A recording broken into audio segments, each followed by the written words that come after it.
In today's video, I'll take you through a straightforward step-by-step process of how you can apply VrayDisplacement modifier to create realistic textures for your renders. I have a simple bathroom scene already in place, and we will apply the concrete texture map on this wall here.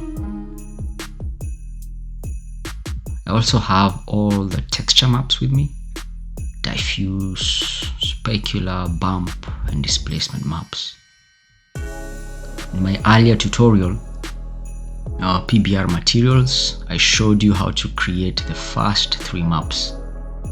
Today I'll quickly show you how to create a displacement map in Photoshop. So here we are in Photoshop. This is our diffuse map. Now let's go to channels, and you'll notice this red, green, and blue. So we are looking for the channel that shows the most contrast.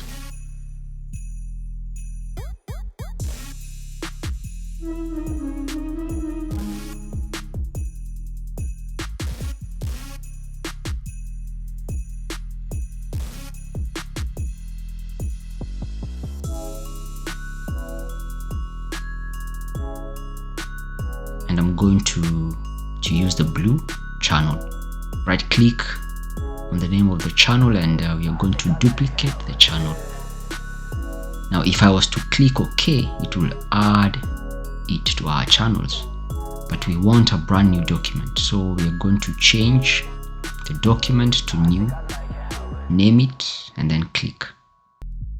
Now we have a brand new document, and this is what you need to make a displacement map. Add a little bit of blur, so we are going to choose filter, blur, Gaussian blur. Now with the Gaussian blur, give it a low amount. We just want to get rid of some of that micro detail.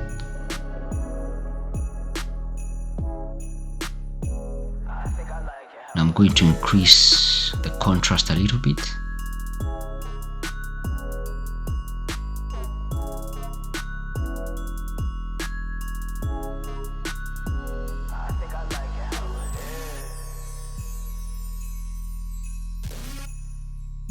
To save it as a JPEG, make a copy and save.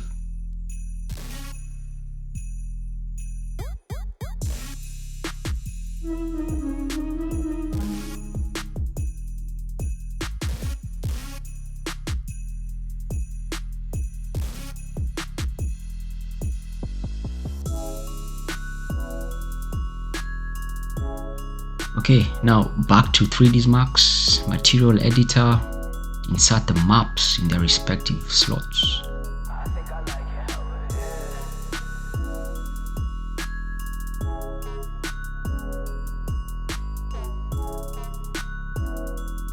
Reduce the reflection glossiness to 0.75.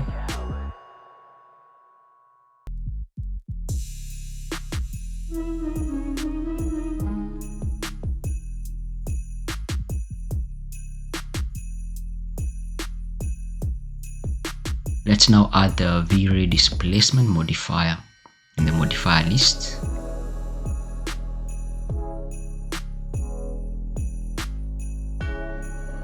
Add displacement map under text map slot.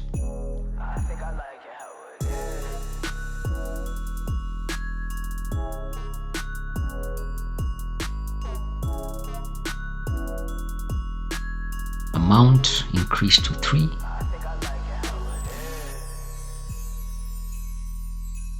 And click on Keep Continuity. Let's begin interactive rendering to see what we have.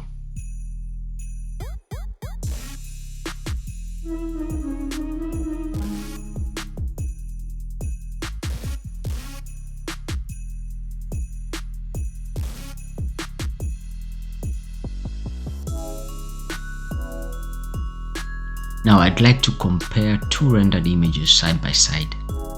One rendered image is what we have done here, VrayDisplacement map modifier, which is on our left. The The other image on our right has been rendered without a VrayDisplacement map, but only using the standard texture maps, which are diffuse, specular, and bump. In both cases, the details are pretty visible, but in the one rendered without VrayDisplacement, that is the one on the right, the micro details make it look grainy and weird.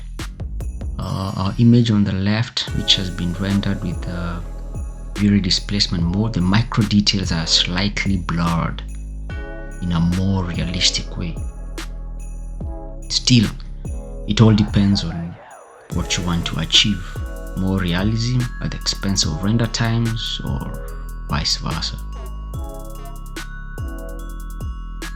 In this video, we learned how to apply VrayDisplacement modifier to create realistic textures for our renders. We also learned how to create a displacement map in Photoshop. The key takeaway is that VrayDisplacement mode adds more realism to our renders, but the render times are affected, and that's a huge component for architectural visualizations. As always, please thumbs up the video, it really helps. Subscribe and let me know in the comment section if you have any questions or suggestions or which areas you need clarification on.